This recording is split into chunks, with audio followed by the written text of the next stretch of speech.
عليه ونعوذ بالله من شرور أنفسنا ومن سيئات أعمالنا من يهده الله فلا مضل له ومن يضلله فلا هادي له وأشهد أن لا إله إلا الله وحده لا شريك له وأشهد أن محمدا عبده ورسوله أرسله بالهدى ودين الحق ليظهره على الدين كله ولو كره المشركون اللهم صل على محمد وعلى آل محمد كما صليت على إبراهيم وعلى آل إبراهيم اللهم بارك على محمد وعلى آل محمد كما باركت على إبراهيم وعلى آل إبراهيم إنك حميد مجيد أما بعد فإن خير الحديث كتاب الله وخير الهدي هدي محمد صلى الله عليه وسلم وشر الأمور محدثاتها وكل محدثة بدعة وكل بدعة ضلالة أيها الإخوان والأخوات أوصيكم وإياي أولا بتقوى الله يا أيها الذين آمنوا اتقوا الله حق تقاته ولا تموتن إلا وأنتم مسلمون أعوذ بالله من الشيطان الرجيم بسم الله الرحمن الرحيم يا أيها الذين آمنوا إذا قيل لكم تفسحوا في المجالس فافسحوا يفسح الله لكم وإذا قيل انشزوا فانشزوا يرفع الله الذين آمنوا منكم والذين أوتوا العلم درجات والله بما تعملون خبير. ബഹുമാനപ്പെട്ട സത്യവിശ്വാസികളെ വിശ്വാസികളെ, കരുണാമയനായ പടച്ചറപ്പിൻ്റെ വിധിവിലക്കുകൾ ജീവിതത്തിലെമ്പാടും പാലിക്കണമെന്ന് എന്നോടും നിങ്ങളോടും ഓർമ്മപ്പെടുത്തുന്നു, വസിയത്ത് ചെയ്യുന്നു. ഇരു ലോക വിജയികളുടെ കൂട്ടത്തിൽ ഉൾപ്പെടുത്തി അല്ലാഹു തആല നമ്മളെല്ലാവരെയും അനുഗ്രഹിക്കുമാറാകട്ടെ. മാരകമായ രോഗങ്ങളിൽ നിന്ന് റബ്ബ് നമ്മളെ കാത്തു രക്ഷിക്കുമാറാകട്ടെ. അല്ലാഹുവിൻ്റെ അപാരമായ അനുഗ്രഹത്താൽ നമ്മുടെ സഹോദരന്മാർ ഹജ്ജ് കർമ്മം നിർവഹിച്ച് അവരവരുടെ നാടുകളിലേക്ക് തിരിച്ചു വരുന്നു. അറബ് മാസത്തിലെ അവസാനത്തെ മാസമായ ദുൽഹിജ്ജ വിട പറയുകയും പുതിയ ഒരു വർഷത്തിലേക്ക്, ഒരു മാസത്തിലേക്ക് നമ്മൾ പ്രവേശിക്കുകയും ചെയ്തിരിക്കുന്നു. നമ്മളറിയാതെ കാലം കുതിച്ചു പായുന്നു എന്നുള്ളത് വെറും ഒരു വാക്ക് മാത്രമല്ല, അത് ജീവിതത്തിൻ്റെ നൈരന്തരമായ അനുഭവമായിട്ട് ഇപ്പോൾ മാറിത്തുടങ്ങിയിട്ടുണ്ട്. അതുകൊണ്ട് തന്നെ ഒരു വിശ്വാസിയെ സംബന്ധിച്ചിടത്തോളം നമ്മുടെ ഏത് പ്രവർത്തനങ്ങളും വളരെ നല്ല ഉദ്ദേശത്തോടെയും ലക്ഷ്യത്തോടെയും ആയിരിക്കണം എന്ന കാര്യത്തിൽ തർക്കമില്ല. പരിശുദ്ധ ഖുർആൻ വായിച്ചു, അതിൻ്റെ തഫ്സീറുകളൊക്കെ വായിക്കുമ്പോൾ പൊതുവെ കാണുന്ന ഒരു സംഗതിയുണ്ട്. ജസാഉൽ അമലി മിൻ ജിൻസി അമലിഹി,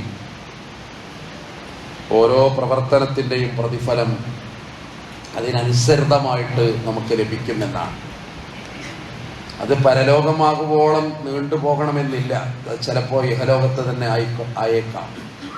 പാവങ്ങളെ ചുട്ട് ചാമ്പലാക്കിയപ്പോൾ, ആളുകളെ ക്രൂരമായി കൊന്നൊടുക്കിയപ്പോൾ, പാവം സ്ത്രീകളും കുഞ്ഞുങ്ങളും ആർത്തനാദം കൊണ്ട് മരണപ്പെട്ടു പോകുമ്പോൾ, കൊല്ലപ്പെടുമ്പോൾ, പശ്ചിമേഷ്യയിൽ നമുക്കറിയാം കഴിഞ്ഞ ദിവസങ്ങളിലൊക്കെ. അപ്പം അങ്ങനെ നടത്തിയിരുന്ന ഒരു ഇസ്രായേൽ രാജ്യത്തേക്ക് അവരുടെ ചില പൗരന്മാർ അതേ അനുഭവങ്ങൾ ഉണ്ടാകുമ്പോൾ, അതേ മരണങ്ങൾ ഉണ്ടാകുമ്പോൾ അപ്രതീക്ഷിതമായി ഒട്ടും ലോകത്തെ മനസ്സാക്ഷിയുള്ളവൻ്റെയൊക്കെ മനസ്സ് അതിൻ്റെ കൂടെ നിൽക്കും. അത് ഷിയായിസം നെഞ്ചിലേറ്റിയത് കൊണ്ടോ തലയിൽ കയറ്റിയത് കൊണ്ടോ അല്ല, നിരന്തരമായിട്ട് ലോകമൊത്ത് ആര് പറഞ്ഞാലും വിലവെക്കാതെ, ഒരു നിയമങ്ങളും പാലിക്കാതെ പറന്നു വീണ കുഞ്ഞുങ്ങളടക്കം രോഗത്തിന് ആശ്വാസമായിട്ട് ആശുപത്രിയിലെത്തുമ്പോൾ ആശുപത്രി അടക്കം ചുട്ടു ചാമ്പലാക്കപ്പെടുന്ന വർഷങ്ങളുടെ ഇരകൾ അഭയാർത്ഥികളെ പോലെ ഭൂമിയും ആകാശവും ഇല്ലാതെ പോയ കുറേ പാവങ്ങൾ. അതാണ് ഇന്നത്തെ ഗസ എന്ന് നമുക്കൊക്കെ അറിയാം. അള്ളാഹു ആ പാവങ്ങൾക്ക് ഒരു അഭയവും അത്താണിയും നൽകി അനുഗ്രഹിക്കുമാറാകട്ടെ. ആമുഖമായിട്ട് സൂചിപ്പിക്കുകയാണ്. അപ്പോൾ പറഞ്ഞു വന്നത്, ഓരോരോ പ്രവർത്തനങ്ങൾക്കും അതതിൻ്റെ പ്രവർത്തനങ്ങൾ, അതതിൻ്റെ പ്രതിഫലങ്ങൾ നമുക്ക് ലഭ്യമാകുമെന്ന കാര്യത്തിൽ യാതൊരു തർക്കവുമില്ല.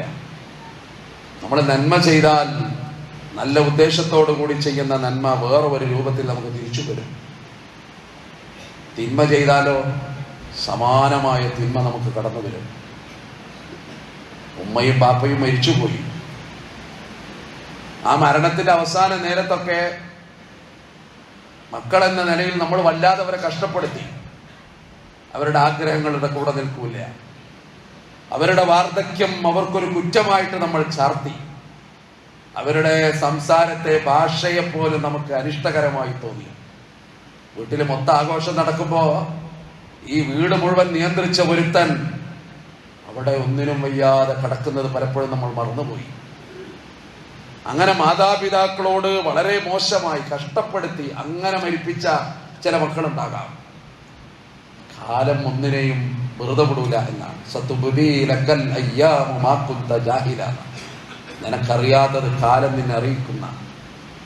നിന്റെ മക്കൾ ഒരു കാലത്ത് അതിന് പകമൂട്ടും. നമ്മൾ ബാപ്പായോടും ഉമ്മയോടും ചെയ്തതിന് നമ്മൾ മക്കളെ കൊണ്ട് തന്നെ നമ്മൾ ഈ ഭൂമിയിൽ പരീക്ഷിക്കപ്പെടും. പുണ്യ പ്രവാചകൻ സല്ലല്ലാഹു അലൈഹി വസല്ലമയുടെ വചനങ്ങളിലും നമുക്കത് കാണാൻ സാധിക്കും. ജാഗ്രതയോടെ, അതീവ ശ്രദ്ധയോടെ. കാരണം ഇന്നത്തെ ഈ നിറമൊന്നും എന്നും ഉണ്ടായിക്കൊള്ളുന്നില്ല. ഇന്നത്തെ ഈ സൗന്ദര്യം എന്നും നിലനിൽക്കൊള്ളണമെന്നുമില്ല. ഇന്നത്തെ അംഗലാവണ്യവും ഇന്നത്തെ നമ്മുടെ ശാരീരിക മാനസിക ചലന വ്യവഹാരങ്ങളും എന്നും നിലകൊള്ളണമെന്നില്ല. എല്ലാത്തിനും ഒരു പരിധിയുണ്ട്, ഒരതിരുണ്ട്, ഒരറ്റമുണ്ട്. അതുകൊണ്ട് തന്നെ ഒരു നന്മ ചെയ്യുന്നു എന്ന ഒരു മനുഷ്യൻ നല്ല ഉദ്ദേശത്തോടു കൂടിയാകുമ്പോൾ അവർക്ക് കിട്ടുന്ന അനുഗ്രഹം എത്ര വലുതായിരിക്കണം. ഹോസ്പിറ്റലിൽ പോയി നോക്കാറില്ലേ നമ്മൾ? എന്തെങ്കിലും ഒരു അസുഖമായിട്ട് പോയൊക്കെ അന്തം വിട്ടുപോകും നമ്മൾ. എത്ര രോഗികൾ വർഷങ്ങളോളം അല്ലെങ്കിൽ മാസങ്ങളോളം കൂടെ ഇരിക്കാൻ ഒരാൾ വേണ്ടേ? ആരെ കിട്ടും ഇന്നത്തെ കാലത്ത്? സങ്കല്പങ്ങളും ആഗ്രഹങ്ങളും എല്ലാമുള്ള മനുഷ്യന്മാർ അവരിങ്ങനെ കൂടെ നിന്നു കൊടുക്കുക. രോഗീ പരിചരണം എന്ന് പറയുന്ന ഒരു സംഗതി വളരെ നല്ല ഉദ്ദേശത്തോടു കൂടിയാകുമ്പോ, പഠിച്ചോനെ ഇതുപോലൊരു രോഗം എനിക്ക് നീ തരരുത് എന്നുള്ളൊരു നിയത്തോടു കൂടിയാകുമ്പോ ചിലപ്പോൾ അള്ളാഹ് പ്രാർത്ഥന കേട്ടേക്കാം. ഗുണപാഠമാണ് ഒരു മനുഷ്യരെ സംബന്ധിച്ചിടത്തോളം പ്രിയപ്പെട്ടവൻ രോഗിയാവുക എന്നുള്ളത്. അതിലൊരു പാഠമുണ്ട്, വലിയ ഒരു അധ്യായമുണ്ട്. വായിച്ചു തീർത്താൽ തീരാത്ത പേജുകൾ ആ കൂട്ടത്തിലുണ്ട്. അവിടെയാണ് പരിശുദ്ധ ഖുർആൻ മുജാദലയിലെ 11-ാമത്തെ ആയത്താണ് കേൾപ്പിച്ചത്. യാ അയ്യുഹല്ലദീന ആമനൂ, ഓ വിശ്വാസികളെ, ഇദാ ഖീല ലക്കും തഫസ്സഹൂ, നിങ്ങളോട് പറയപ്പെട്ടാൽ തഫസ്സഹൂ, നിങ്ങൾ സൗകര്യപ്പെടുത്തി കൊടുക്കണം. ഫിൽ മജാലിസ്, സദസ്സുകൾ നിങ്ങൾ സൗകര്യപ്പെടുത്തി കൊടുക്കണം. അങ്ങനെ നിങ്ങളോട് പറയപ്പെട്ടാൽ ഫഫ്സഹൂ, നിങ്ങൾ സൗകര്യം ചെയ്തു കൊടുക്കുക. നമ്മൾ സദസ്സിലിരിക്കുക, അപ്പൊ ഒരാളിങ്ങനെ വരുന്നുണ്ട്. അപ്പൊ നമ്മളൊന്നും കൂടിയാണ് ബലം വെച്ചു. കാരണം അവിടെ ലേശം സീറ്റ് ഉണ്ട്. അവിടെ വന്നിട്ടോ ഇരിക്കണ്ട, അങ്ങനെ നമുക്ക് തോന്നിയത്. അപ്പൊ നമുക്ക് അത്ര വേണ്ടപ്പെട്ടവനല്ല. ചെറിയ സ്ഥലങ്ങളിലുണ്ട് വെറുതെ ഒരു അടയാളം വെച്ചിട്ടുണ്ടാവും, അവിടെ ആരുമില്ല. വെറുതെ മൊബൈൽ വെച്ചിട്ടുണ്ടാവും, വെറുതെ ഒരു ടവലിട്ടിട്ടുണ്ടാവും, ആരും അവിടെ ഇല്ല. ചില യാത്രകളിൽ നമ്മൾ കാണാറുണ്ട്, ചില പള്ളികളിൽ പോലും ചില അനുഭവങ്ങൾ ഉണ്ടാകാറുണ്ട്. പിന്നെ അയാൾ വേണ്ടപ്പെട്ട ഒരാൾ വരുമ്പോൾ ടവലാണ് മുന്നിൽ കാണാം. ബാക്കി ആരോ വന്നാലും അതങ്ങനെ അങ്ങനെ അവിടെ ഒരു ഗ്യാപ്പ് ഇങ്ങനെ കിടക്കുന്ന കാണാം. ക്രൂരമായ മനസ്സ്, വിശാലതയില്ലാത്ത മനസ്സ്. വല്ലാത്തൊരു അത്ഭുതമല്ലേ? ഖുർആന്റെ ഈ വാക്ക് നോക്കൂ. നിങ്ങളൊരു സദസ്സൊക്കെ ചെല്ലുമ്പോ ആ സദസ്സിൽ വിശാലതയുണ്ടാക്കുക എന്ന് നിങ്ങളോട് പറയപ്പെട്ടാൽ ഫഫ്സഹു, നിങ്ങൾ സദസ്സ് സൗകര്യപ്പെടുത്തുക. എന്നാ അള്ളാഹ് ചെയ്യുന്ന ഒരു പണി എന്താണെന്നറിയോ? യഫ്സഹില്ലാഹു ലക്കും, അള്ളാഹു നിങ്ങൾക്ക് സൗകര്യം ചെയ്തു തരും. പരിശുദ്ധ ഖുർആന്റെ ആയത്താണ്. പടച്ചോ നിങ്ങൾക്ക് സൗകര്യം ചെയ്തു തരും. നിങ്ങൾ വിഷമിക്കുമ്പോ, നിങ്ങൾ കഷ്ടപ്പെടുമ്പോ, ഇരിക്കാനൊരു ഇടമില്ലാതെ, പിടിക്കാനൊരു അത്താണിയില്ലാതെ, ഇറക്കി വെക്കാൻ ഒരു ഭാരത്തിന്റെ കണികയില്ലാതെ കട്ടപ്പെടുന്ന ഒരു കാലത്തും നേരത്തും നിങ്ങൾക്കൊരാശ്വാസം ഉണ്ടാകും. സദസ്സെന്ന് വന്നിട്ട് ഒരാൾ നിങ്ങളോട് പറഞ്ഞു നിങ്ങളൊന്നാണ് മാറി നിൽക്കുന്നു പറഞ്ഞാൽ വാക്കാണ് നിൽക്കണ്ട. ഖുർആൻ പറയുന്നത് ഫൻഷുദൂ, നിങ്ങളൊന്നാണ് മാറിക്കൊടുത്തോളൂ, കുറച്ചു നേരം ഒന്നാണ് മാറിക്കൊടുത്തോളൂ. അതിലൊക്കെ പുണ്യല്ലേ വരുള്ളൂ, അതിലൊക്കെ നന്മ, അതിലൊക്കെ ഖൈറ്. യർഫഇല്ലാഹു അല്ലദീന ആമനൂ മിൻകും, നിങ്ങളിലെ വിശ്വാസികളെ അല്ലാഹു ഉയർത്തും. വല്ലദീന ഊതുൽ ഇൽമ, നിങ്ങളുടെ കൂട്ടത്തിൽ അറിവ് നൽകപ്പെട്ടവരെയും ദറജാത്ത് പടിപടിയായിട്ട് അല്ലാഹു ഉയർത്തും. വല്ലാഹു ബിമാ തഅമലൂന ഖബീർ, നിങ്ങൾ എന്ത് പ്രവർത്തിക്കുന്നുവോ അത് മുഴുവൻ അറിയുന്നവനാണ് അല്ലാഹു. ഈ ഒരു ആശയം നമ്മളെ മനസ്സിൽ വന്നു നോക്കും. നമ്മളൊരു വാഹനം ഓടിക്കാന്ന് വിചാരിക്കാം. വാഹനം ഓടിക്കാത്തവരൊന്നും ഇല്ലല്ലോ, ഇപ്പോൾ അപൂർവമല്ലേ. അപ്പോ നല്ല സ്പീഡിൽ പോവുക. ഒരു പൂച്ച അല്ലെങ്കിൽ എന്തെങ്കിലും ഒരു ജീവി അതിനെ ക്രോസ് ചെയ്യുന്നുണ്ടെങ്കിൽ അറിയാതെ നമ്മുടെ കാല് ബ്രേക്കിൽ വീഴും. അത് പൂച്ചയല്ലേ, അതിനാളും ചോദിക്കാനൊന്നും ആളത്തിനൊന്നുമില്ല. അടിച്ച് അങ്ങനെ കഴിയില്ല ഒരു മനുഷ്യന്. കാരണം നാളെ നമ്മളാണ് അതുപോലെ റോഡ് ക്രോസ് ചെയ്യുന്നതെങ്കിലോ. എത്ര പ്രിയപ്പെട്ടവർ റോഡ് കുറിച്ച് കിടക്കുമ്പോൾ മരിച്ചു പോയിട്ടുണ്ട്.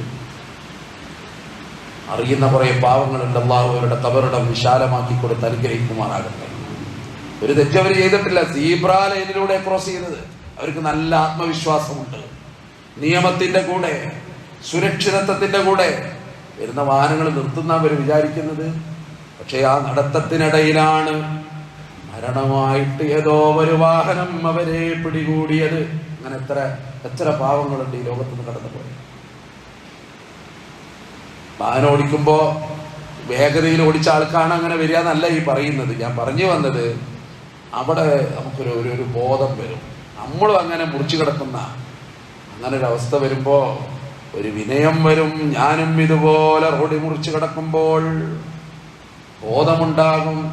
അതുകൊണ്ട് ഖുർആൻ പറയുന്നുണ്ട്, മൻ യഅമൽ സൂഅൻ യുജ്സ ബിഹി, ഒരാൾ ഒരു തെറ്റ് ചെയ്താൽ യുജ്സ ബിഹി, അതിന്റെ സമാനമായിട്ട് അല്ലാഹു അവന് പ്രതിഫലം കൊടുക്കും.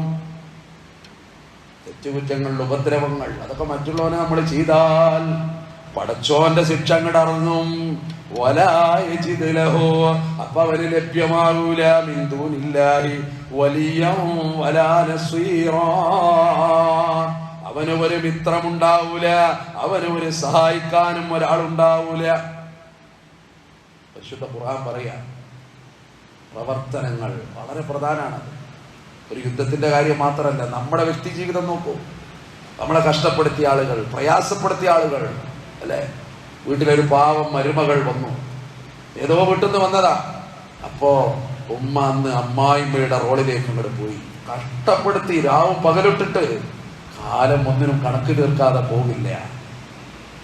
അനുഭവല്ലേ മനുഷ്യന്റെ. എത്ര കണ്ണീരിറ്റി വീണിട്ടുണ്ടാകണം, എത്ര മേലാരും അറിയാതെ ഏകലടിച്ചിട്ട് പാവം പെൺകുട്ടികൾ കരഞ്ഞിട്ടുണ്ടാകണം.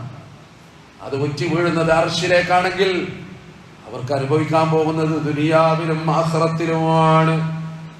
അതാണ് ഈ ഖുർആന്റെ ഈ വരികളിലൂടെ അങ്ങനെ വായിക്കുമ്പോ ജസാഉൽ അമലി മിൻ ജിൻസി അമലിഹി. ഖുർആൻ പറയുന്നുണ്ട് ഏത് പ്രതിഫലം ജസാഅൻ വിഫാഖാത, യോജിച്ച പ്രതിഫലം നിങ്ങൾക്ക് കിട്ടുന്ന, നിങ്ങൾക്ക് ഒത്തൊരു പണി കിട്ടും, നിങ്ങൾക്ക് ഒത്തൊരു പ്രതിഫലം കിട്ടും എന്നാണ്. നമ്മളൊരാളെ പറ്റിച്ചാൽ അല്ലെ, അതിലും വലിയൊരു പറ്റിക്കല് നമ്മളെ കാത്തിരിക്കുന്നുണ്ട്.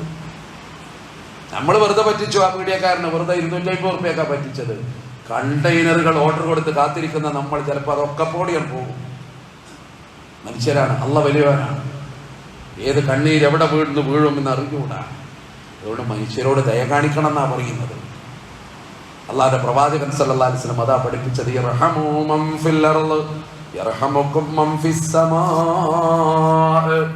ഭൂമിയിലുള്ളവരോട് നിങ്ങൾ കരുണ കാണിക്കുക, ആകാശത്തുള്ളവൻ നിങ്ങളോട് കരുണ കാണിക്കും.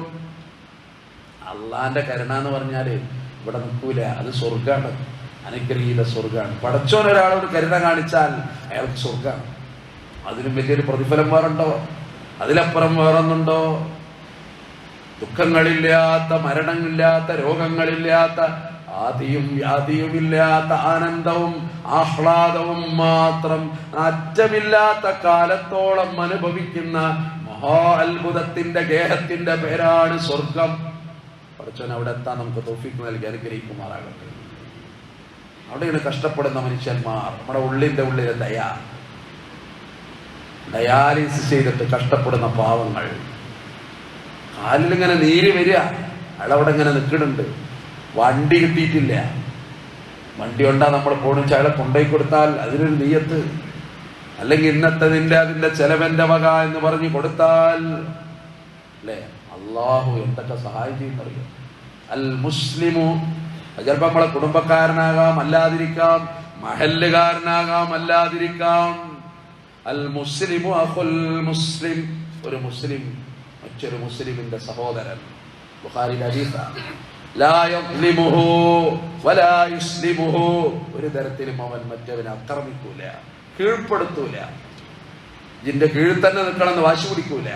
വമൻ കാന ഫീ ഹാജതി അഖീഹി, ഒരുത്തൻ അവന്റെ സഹോദരന്റെ ഒരു ആവശ്യത്തിലാണെങ്കിൽ അനല്ലാഹു ഫീ ഹാജതിഹി, അല്ലാഹ് അവന്റെ ആവശ്യത്തിന്റെ കൂടെയാണ്. അവന് കുറെ ആവശ്യങ്ങളുണ്ട്, അതിന്റെ കൂടെ അല്ലാഹ് നിൽക്കുന്ന. വമൻ ഫറജ അൻ മുസ്ലിമിൻ കുർബ, ഒരു മുസ്ലിമിന്റെ വിഷമം ഒരാൾ നീക്കിക്കൊടുത്താൽ ഫറജല്ലാഹു അൻഹു കുർബതൻ മിൻ ഖുറബാതി യൗമിൽ ഖിയാമ, അയാൾക്ക് പരലോകത്ത് വരാനിരിക്കുന്ന ഒരുപാട് വിഷമങ്ങൾ അല്ലാഹ് അങ്ങോട്ട് നീക്കിക്കൊടുക്കുന്നതാണ്. വമൻ സതറ മുസ്ലിമൻ, ഒരു മുസ്ലിമിന്റെ രഹസ്യങ്ങൾ നിങ്ങൾ മറച്ചു വച്ചാൽ, ഒരാളെ രഹസ്യങ്ങൾക്ക് അറിയാം, അതെങ്ങാനും ആ നാട്ടിൽ പറഞ്ഞാൽ അയാളുടെ ജീവിതം തന്നെ താറുമാറാകും, അയാളെ വീട് വിറ്റ് കൊണ്ടേലുണ്ട്. അങ്ങനത്തെ ഒരു രഹസ്യങ്ങൾക്ക് അറിയാം, നിങ്ങൾ എന്താ ചെയ്യാം? ഒരു വിശ്വാസി എന്താ ചെയ്യുക? അതാ റസൂൽ എന്താ പറഞ്ഞത്, അവൻ മറച്ചു വെക്കും, ഓനത് മറ്റവനോട് പറയില്ല, ഓനത് പത്രസമ്മേളനം നടത്തൂല. അതാണ് അതിന്റെ കൃത്യം.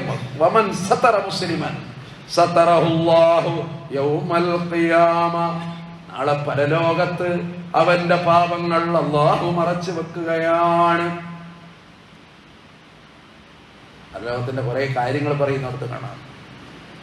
വലിയ ധനാഢ്യനെ കൊണ്ടുവരും, അയാളോട് അല്ലാഹ് ചോദിക്കും, നീ എന്ത് നന്മ ചെയ്തത്? അയാൾ പറയും, ഞാൻ ആളുകൾക്ക് ദാനം ചെയ്തു.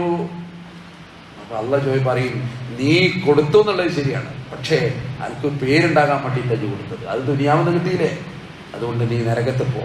ഒന്ന്, രക്തസാക്ഷിയെ കൊണ്ടുവരുന്നു. അടുത്തത്, ദീനുൽ ഇസ്ലാമിന് വേണ്ടി രണാങ്കളത്തില് അശ്ഹദു അല്ലാ ഇലാഹ ഇല്ലല്ലാഹ് മുഴക്കാൻ വേണ്ടി യുദ്ധം ചെയ്തൊരു മനുഷ്യനെ കൊണ്ടുവന്നിട്ട് അയാളോട് ചോദിക്കുക, നീ എന്തിനാ യുദ്ധം ചെയ്തത്? നീ രക്തസാക്ഷിയായത്? യാ റബ്ബി, എനിക്ക് നീ ആരോഗ്യം തന്നു, അത് ഞാൻ ദീനിന് സമർപ്പിച്ചു, എന്റെ ജീവിതം തന്നെ ഞാൻ സമർപ്പിച്ച് ഷഹീദായിട്ട് വന്നവൻ ഞാൻ. കലിമത്തുല്ലാഹി ഹിയൽ ഉൽയ, അല്ലാഹുവിന്റെ വാക്ക് അത്യുത്തമമാക്കാൻ യുദ്ധം ചെയ്തവൻ ഞാൻ. അല്ലാഹ് പറയും, അതല്ല ശരി, എന്റെ ഉള്ളിൽക്കറിയാം.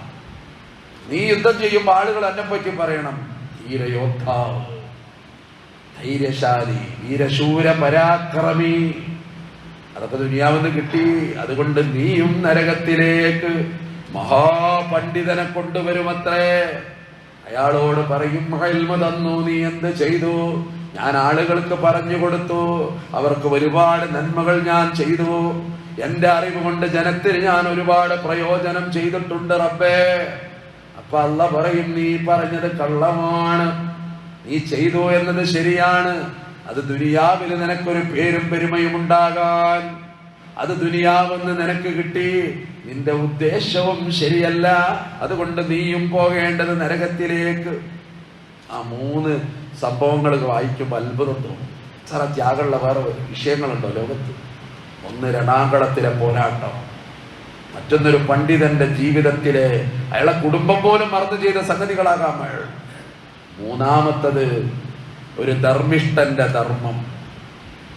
ഇവിടൊക്കെ അതിന്റെ ഒരു പ്രാധാന്യം കടന്നു വരികയാണ്. അതുകൊണ്ട് വമൻ സതറ മുസ്ലിമൻ സതറഹുല്ലാഹു യൗമൽ ഖിയാമ, അല്ലാഹ് രഹസ്യം മറച്ചു വെക്കുന്ന, നിങ്ങളെല്ലാ രഹസ്യങ്ങളും മറച്ചു വെക്കും പരലോകത്ത്. നിങ്ങൾ ഒരു വിശ്വാസിയുടെ, ഒരു മുസ്ലിമിന്റെ രഹസ്യം മറച്ചു വെച്ചാൽ പഠിച്ചവന്റെ തീരുമാനം അങ്ങനെയാണ്.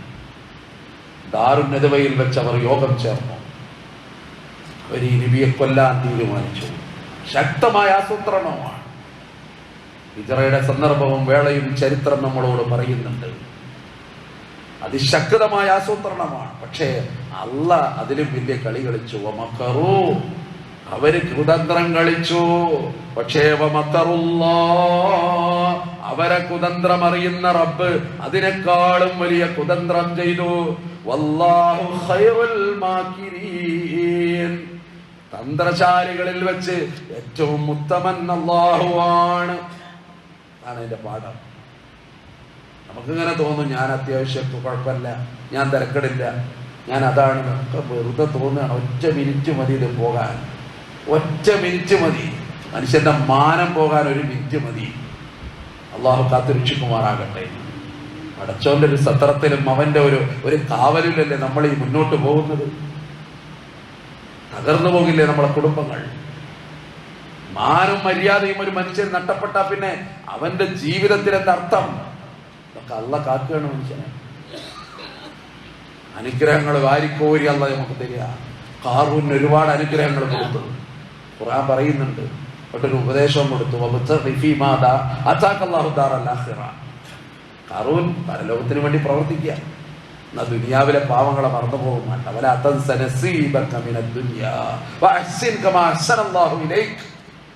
അള്ളാഹു നിനക്ക് അനുഗ്രഹം ചെയ്തതുപോലെ നീ ആളുകൾക്ക് അനുഗ്രഹം ചെയ്യണം കേട്ടോ. പക്ഷേ അഹങ്കരിച്ചു ആ മനുഷ്യൻ. തഫ്സീറുകളൊക്കെ വായിക്കുമ്പോൾ അത്ഭുതം തോന്നും. ഖാറൂൻ എത്ര സുന്ദരനായിട്ടാണ് നടന്നിരുന്നെന്നറിയും. അയാൾ പുറത്തിറങ്ങാൻ അത്ര നേരം, ഇന്നത്തെ കാലത്തുള്ളതൊന്നുമല്ല അത്. മേക്കപ്പ്, ഒരുപാട് നേരം മേക്കപ്പ് ചെയ്തിട്ട് അയാൾ പുറത്തിറങ്ങണത്. അതീവ സുന്ദരനാണ് അയാൾ. ഓരോ നടത്തത്തിലും അയാൾ സ്വന്തം സൗന്ദര്യത്തെക്കുറിച്ച് അഹങ്കരിച്ചു പോകുമെന്നാണ്. പക്ഷെ പടച്ചോനൊരു പണി അങ്ങോട്ട് ചെയ്തു. ഭൂമി അങ്ങോട്ട് പുലർത്തി അയാൾ അതിൽ കണ്ട് വീഴ്ത്തി. ഭൂമി അങ്ങോട്ട് വിഴുങ്ങിക്കളഞ്ഞു ആ മനുഷ്യനെ. ഇനി ഒന്നുമില്ല മനുഷ്യന്. ഒട്ടകക്കൂട്ടങ്ങളില്ല, കുതിരകളില്ല, താക്കോൽ കൂട്ടങ്ങളില്ല, അയാളുടെ പ്രജകളില്ല, അയാൾക്ക് അടിമകളില്ല, അയാളുടെ ഒരു സാമ്രാജ്യവും ഇനിയില്ല. ഒന്നുമില്ലാതെ അയാളങ്ങോട്ട് പോയി. അന്ന് ജനങ്ങൾ പറഞ്ഞു അത്രേ, പടച്ചോനെ ഖാറൂന് കൊടുത്തത് ഞങ്ങൾക്ക് തരാതിരുന്നത് എത്ര നന്നായി. അതിന്റെ മുമ്പേ ആൾക്കാർ പറഞ്ഞതാണ്, ഈ ദാരിദ്ര്യമുള്ള പാവങ്ങൾ, പടച്ചോനെ ഖാറൂന് എത്ര മുതൽ കൊടുത്തു, അതുപോലെ ഞങ്ങൾക്ക് കുറച്ചെങ്കിലും തന്നിരുന്നെങ്കിൽ.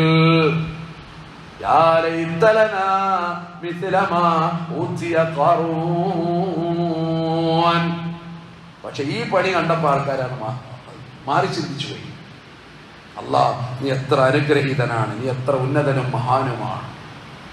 അതുകൊണ്ട് നല്ല പ്രവർത്തനങ്ങൾ നമ്മൾ ചെയ്യണം, നല്ല നിയ്യത്തോടു കൂടി. അത് പ്രതിഫലമായിട്ട് തിരിച്ചു വരും. ദുനിയാവ് തന്നെ വരും, ആഖിറത്തിലോ എന്തായാലും വരും. ഇബ്നു അബ്ബാസ് റളിയല്ലാഹു അൻഹു പറയാണ്, ഞാൻ നബിയുടെ പുറകിൽ ഇങ്ങനെ യാത്ര ചെയ്യാ. യൗമൻ, ഒരു ദിവസം, ഫഖാല, എന്റെ നബി എന്നോട് പറഞ്ഞു, യാ ഗുലാം ഇന്നി ഉഅല്ലിമുക ബികലിമാത്, മോനെ നിനക്ക് ചില വാക്കുകൾ ഞാൻ പഠിപ്പിച്ചു തരാം. അത് നീ യഹ്ഫളില്ല, അത് നീ ശ്രദ്ധിക്കണം കേട്ടോ. യഹ്ഫളില്ലാഹ യഹ്ഫളുക, അല്ലാഹനെ നീ സൂക്ഷിച്ചോ, അല്ലാഹനെ നീ സൂക്ഷിച്ചോ, അല്ലാഹ് നിന്നെ കാക്കും. യഹ്ഫളില്ലാഹ തജിദുഹു തുജാഹക, അല്ലാഹനെ നീ സൂക്ഷിച്ചോ, നിന്റെ ഔന്നിത്യവും മാന്യതയും അല്ലാഹ് കാക്കും. ഇദാ സഅൽത ഫസ്അലില്ലാഹ്, നീ ചോദിക്കുകയാണെങ്കിൽ അല്ലാഹനോട് ചോദിച്ചോ. വഇദസ്തഅൻത ഫസ്തഇൻ ബില്ലാഹ്, നീ സഹായം തേടുകയാണെങ്കിൽ അല്ലാഹനോട് സഹായം തേടിക്കോ എന്റെ മോനെ. ഞാൻ ഒന്നുകൂടി നബിയോട് ചേർന്നിരുന്നു. ഒട്ടകപ്പുറത്തെ യാത്ര. ഇബ്നു അബ്ബാസിനോട് നബി ഇങ്ങനെ പറയുന്നത് മറക്കാനാവൂല. പിന്നെ പറഞ്ഞു, മോനെ, ഈ ലോകം മുഴുവൻ, ജനങ്ങൾ മുഴുവൻ നിന്റെ കൂടെ, ഈ വല്ലാത്ത എല്ലാ ജനപിന്തുണയും നിനക്ക്. പക്ഷേ അവരൊക്കെ ഒരു ഉപകാരം ചെയ്യാൻ നിനക്ക് ഉദ്ദേശിച്ചെങ്കിലും